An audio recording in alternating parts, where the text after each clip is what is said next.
Hello, my master. Is your slave, Gypsy. I'm making you this video in response to the video that you sent me.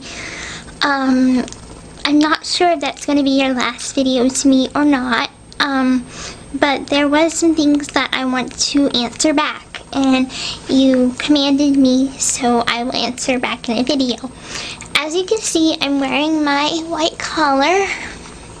It's made out of white leather. I thought, since maybe your goodbye video would be sent to me by now, I'm not sure, but I thought it would be formal, for a formal goodbye.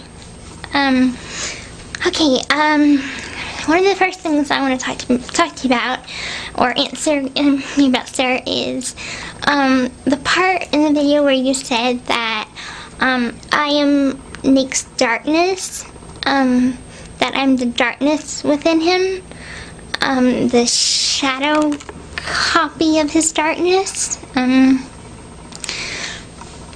don't really understand a lot about that part of the video that you were talking about, only because I think the only darkness that's in me is Demona. So I'm like, well, I understand that I'm his female copy of him, but how could I be his bad side whenever I'm always encouraging him to be good and to try and be his best, calm him down when he probably would want to kill someone or stuff like this. I know that I get turned on by his actions, if they are sometimes bad actions. They might be appealing to me, yes. Whether or not that's the me that I am in the future, or if it's just Demona inside me right now that is attracted to that. So I'm sort of confused whether or not it's me or Demona that you mean that is the shadow copy of him bad side. So we're talking in your video, you were talking about him being reincarnated as being purely good, which is great. I'm so happy for that, because I really, really want him to be purely good, and I know he has it in him. And the part where you were like, well, it all depends on how I'm reincarnated about me, how I'm reborn, and I'm like, well, I don't know how I'm going to be reborn, but I hope I'm going to be reborn as pretty much me, the same person I am now as I was in my other lifetime. You know, I remember little bits of my other lifetime.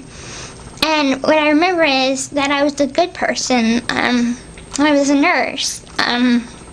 You know, I took care of soldiers. I had, you know, a really good life going for me, you know. For, you know, these memories that I have, I can't remember if it's Nick that I was engaged to or if it was another soldier that I was engaged to, but I was engaged in my previous lifetime, and I know that much because I remember that much. This looks like a neck brace.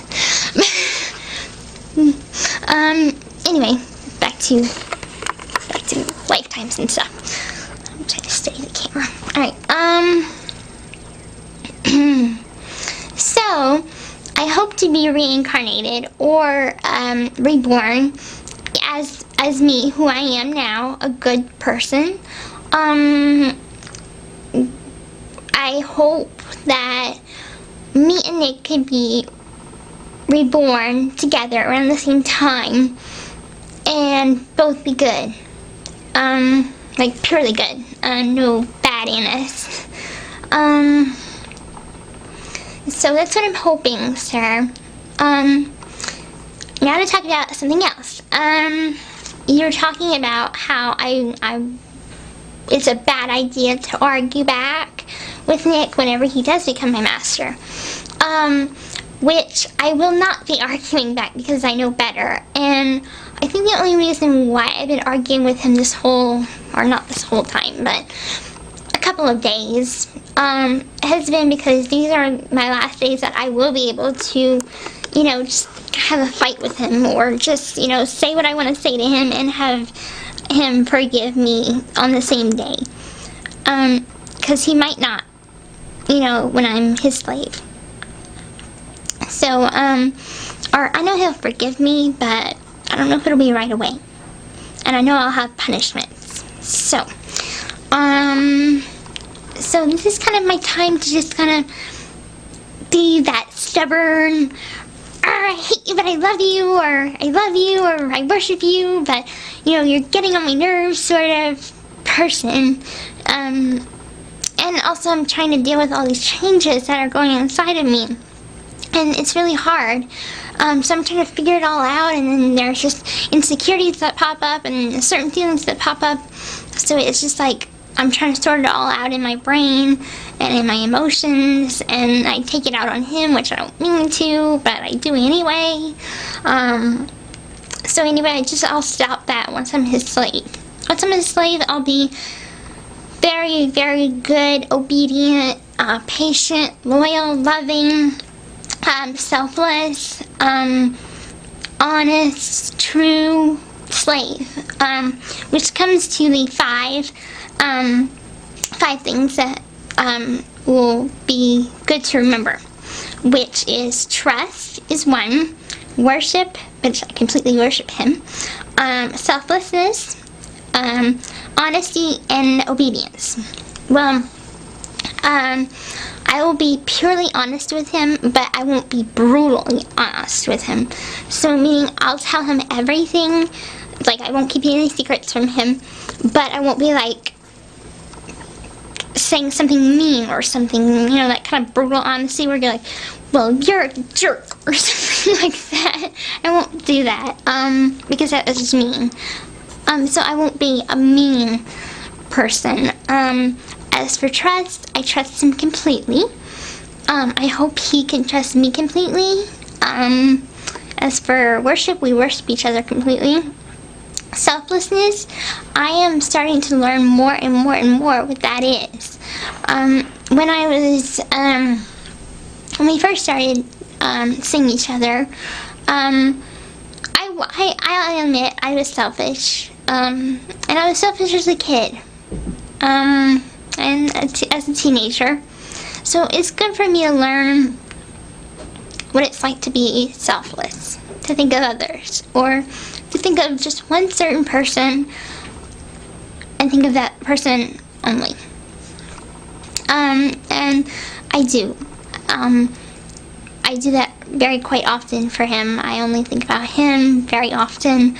I put his needs and my job, my role as a slave, and it's probably in the papers, is that I am to be him first and then me. I'm to serve him. I am to please him. I am to obey him, and keep him content and happy. And of course, honesty. I'll be honest. I probably repeated that one. Obedience. I will be very obedient. I really don't want to get, like, spanked with a belt. So, I'm going to be really good so it won't come to that kind of punishment where it's a really, really harsh punishment. So I'm going to be very good. I'm going to be a good slave. So, so those are the 5 things, and, I'll be honest, I'll be obedient. I already worship him completely. I'm going to be just everything, all the 5 things I mentioned. I'm going to be everything that he's ever dreamed of. And I feel in my soul like I can truly, honestly be the woman that he wants me to be and that he envisions. And so I'm going to keep going for my goal. So I'm going to end this video. because it's running on 10 minutes. So, I will end this video now. I love and adore you, my wonderful master, and thank you for everything that you have taught me. Thank you for everything that you have done for me and Nick. All the time and energy and stress and just everything, the patience you've put into this relationship. You have been wonderful, and though I didn't get to know you as much as I wanted to get to know you more, like your background, where you're from, where you lived. But I didn't get a chance to, but I hope we can talk about that again and you'll come visit me. So again, I love and adore you, my wonderful master. Have a wonderful night, darling master.